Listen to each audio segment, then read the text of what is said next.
Hello. एका छोट्या प्रश्नापासून सुरुवात करूया. समजा आपल्याकडे दोन भांडे आहेत ज्यात समान तापमान असलेलं पाणी आहे. त्याचं तापमान समजा 30 अंश सेल्सिअस इतकं आहे. आता हे वाढवून आपल्याला 40 अंश सेल्सिअस इतकं करायचं आहे. तर मग या दोनपैकी कोणत्या भांड्याला जास्त उष्णता द्यावी लागेल? काय वाटतं तुम्हाला?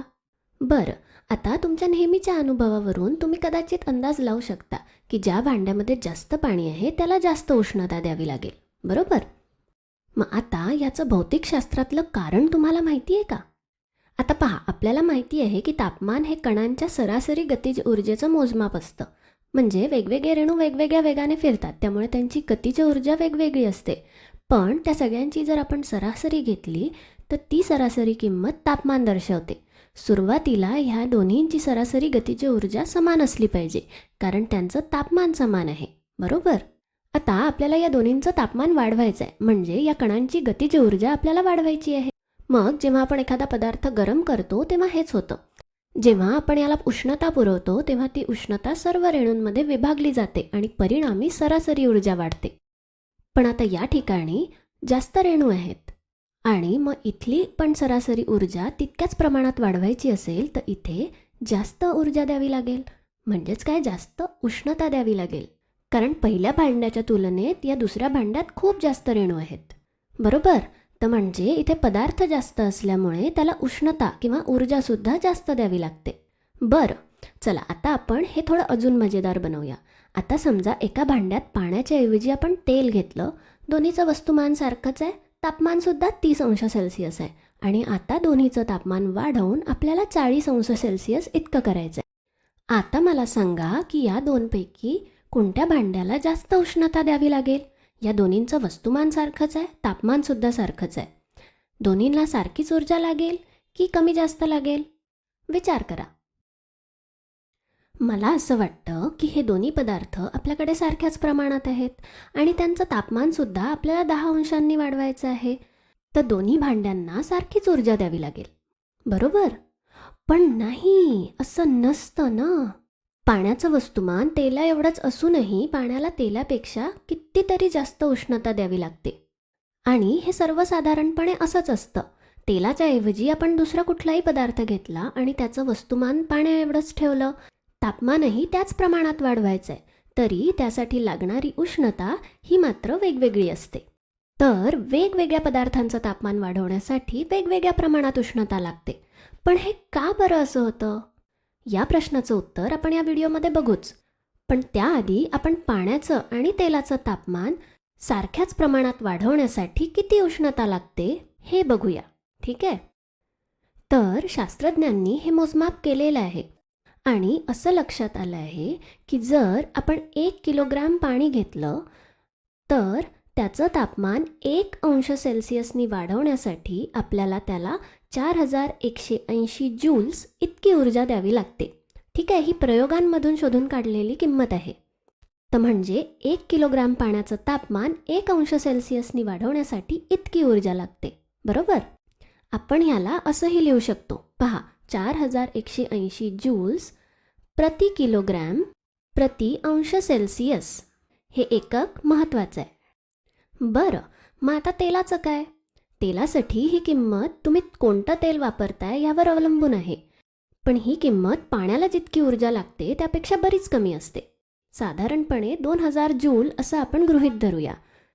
तर म्हणजे 1 किलोग्राम तेलाचं तापमान 1 अंश सेल्सिअसनी वाढवण्यासाठी 2000 जूल्स इतकी ऊर्जा लागेल. आणि या संख्या महत्त्वाच्या आहेत कारण ह्या आपल्याला तापमान वाढवण्यासाठी किती ऊर्जा लागते हे सांगतात. म्हणून यांचं एक नाव आहे. यांना विशिष्ट उष्माधारकता किंवा इंग्लिशमध्ये स्पेसिफिक हीट कॅपॅसिटी असं म्हणतात. याला सी या अक्षराने दाखवलं जातं. तसंच पाण्याचा, तेलाचा आणि इतर पदार्थांचा विशिष्ट उष्मा वेगवेगळा असतो आणि याच्या एककावरून आपल्याला ही संख्या काय आहे हे समजतंच.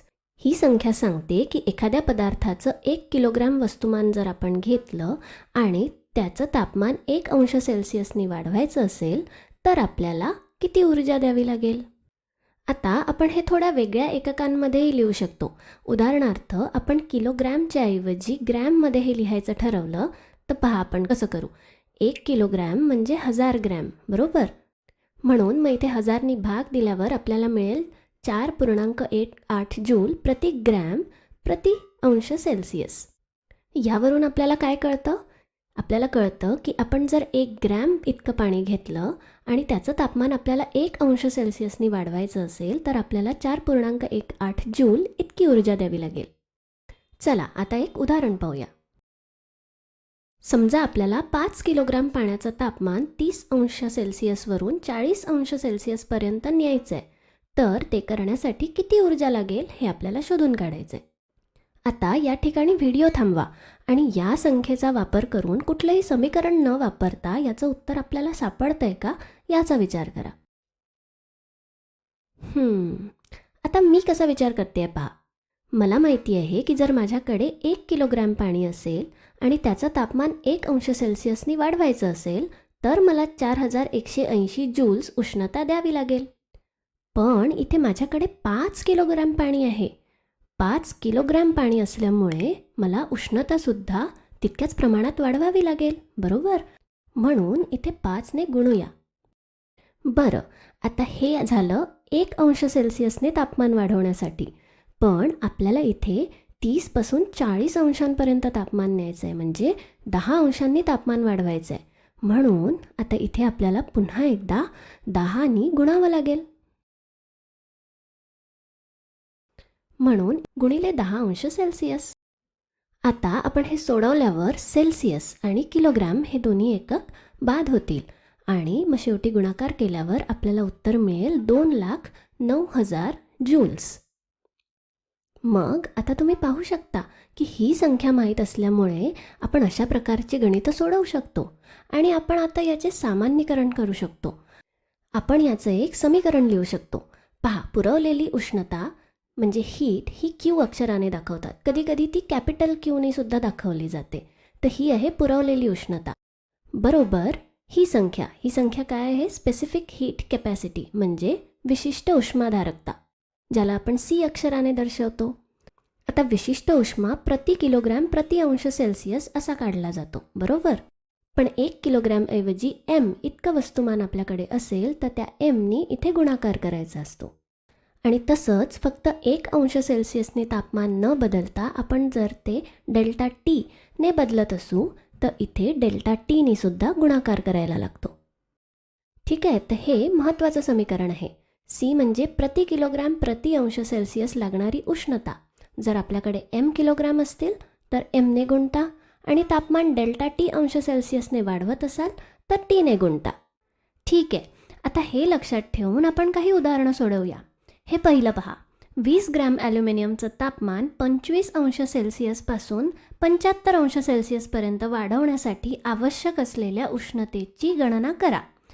आणि इथे आपल्याला ॲल्युमिनियमची स्पेसिफिक हीट कॅपॅसिटी म्हणजे विशिष्ट उष्माधारकता दिलेली आहे. आता इथे आपल्याला काय शोधायला सांगितलं आहे पहा. आपल्याला इथे उष्णतेची किंमत काढायची आहे म्हणजे क्यू. आपल्याला ॲल्युमिनियमचं वस्तुमान म्हणजे एम याची किंमत दिलेली आहे. नंतर आपल्याला सुरुवातीचं आणि अंतिम तापमानसुद्धा दिलेलं आहे. त्यावरून आपण डेल्टा टीची किंमत काढू शकतो.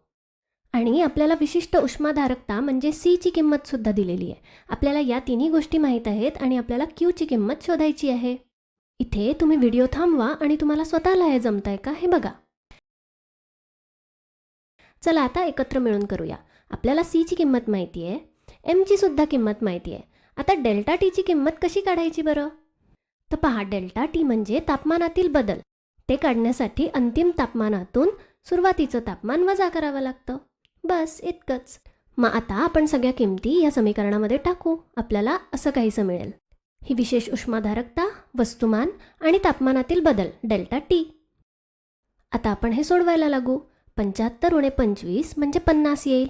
तर मग आपण ह्याला अशा प्रकारे लिहू शकतो. आता इथल्या एककांकडे पहा. हे ग्रॅम आणि हे ग्रॅम बाद होतील, तसंच सेल्सिअससुद्धा बाद होतील आणि मग शेवटी उरतील फक्त जूल्स, जे की ऊर्जेचं एकक आहे आणि तेच आपल्याला हवं आहे. आणि आता आपण हे सोडवूया. पहा, 20 गुणिले 50 म्हणजे 1000 आणि 1000 गुणिले 0.897 बरोबर 897 जूल्स. हो की नाही? सोपे सोपे छोटे अंक होते म्हणून आपलं सोपं झालं नाही का? तर ऊर्जा बरोबर 897 जूल. तर म्हणजे 20 ग्रॅम ॲल्युमिनियमचं तापमान 50 अंश सेल्सिअसनी वाढवण्यासाठी 897 जूल इतकी ऊर्जा लागेल.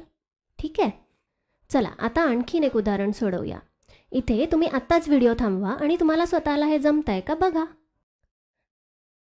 तर पहा, आपल्याकडे जो तांब्याचा तुकडा आहे त्याचं वस्तुमान 0.25 किलोग्रॅम इतकं आहे. म्हणजे आपल्याला एमची किंमत माहिती आहे. त्यानंतर त्याचं सुरुवातीचं तापमान हे दिलेलं आहे 25 अंश सेल्सिअस आणि त्याला उष्णता ऊर्जा किती दिली हे सुद्धा आपल्याला दिलेलं आहे. त्यानंतर तांब्याची स्पेसिफिक हीट कॅपॅसिटी म्हणजे विशिष्ट उष्माधारकता ही सुद्धा दिलेली आहे आणि त्याचं अंतिम तापमान किती असेल हे आपल्याला शोधून काढायचं आहे. तर या समीकरणामधला Q माहिती आहे, C माहिती आहे, M माहिती आहे आणि सुरुवातीचं तापमान माहिती आहे. आपल्याला अंतिम तापमान शोधायचं आहे. ठीक आहे. मग आता हे कसं करायचं पहा. या समीकरणामध्ये आपण किमती टाकण्याआधी ह्याला थोडं वेगळ्या पद्धतीने लिहू. आपल्याला अंतिम तापमान शोधायचं आहे बरोबर. तर आपण ह्या समीकरणाला अशा पद्धतीने लिहू. पहा, डेल्टा टी बरोबर Q भागिले CM. आता या समीकरणामधल्या उजव्या बाजूच्या सगळ्या किमती आपल्याला व्यवस्थित माहिती आहे. ठीक आहे. आता यामध्ये आपण सगळ्या किमती टाकूया आणि डेल्टा टी म्हणजे अंतिम उणे सुरुवातीचे तापमान. सुरुवातीचं तापमान आपल्याला माहिती आहे. तर आपल्याला हे अशा प्रकारे मिळेल. आता इथे पण एककांकडे पहा.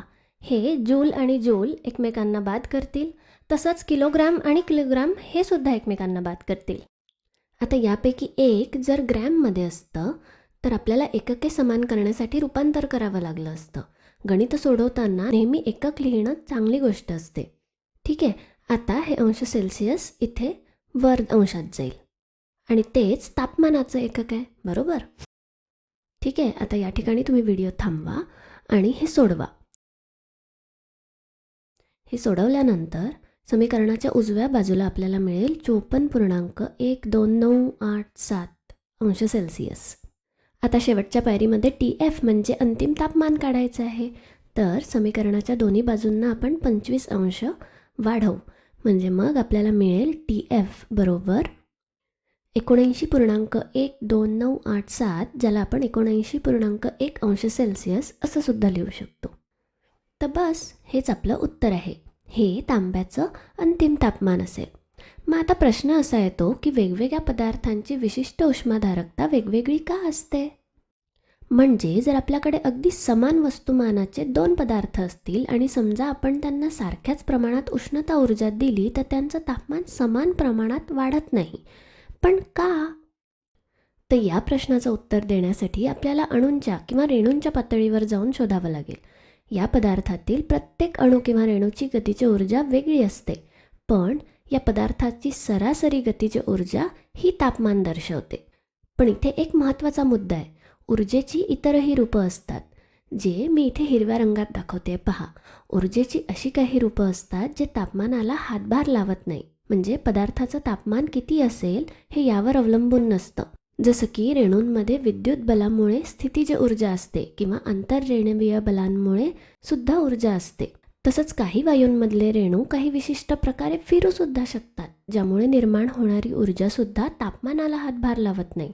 मग याचा अर्थ असा की जेव्हा आपण या पदार्थाला 100 एकक ऊर्जा पुरवतो तेव्हा हे शक्य आहे की कदाचित फक्त 30 एकक ऊर्जा गतीची ऊर्जा वाढवण्यासाठी म्हणजे तापमान वाढवण्यासाठी वापरली गेली आणि उरलेली 70 एकक ऊर्जा इतर ऊर्जा वाढवण्यासाठी वापरली गेली. पण दुसऱ्या पदार्थामध्ये 100 एकक ऊर्जेपैकी कदाचित 60 एकक ऊर्जा तापमान वाढवण्यामध्ये वापरली गेली आणि 40 एकक ऊर्जा इतर रूपांना वाढवण्यामध्ये गेली.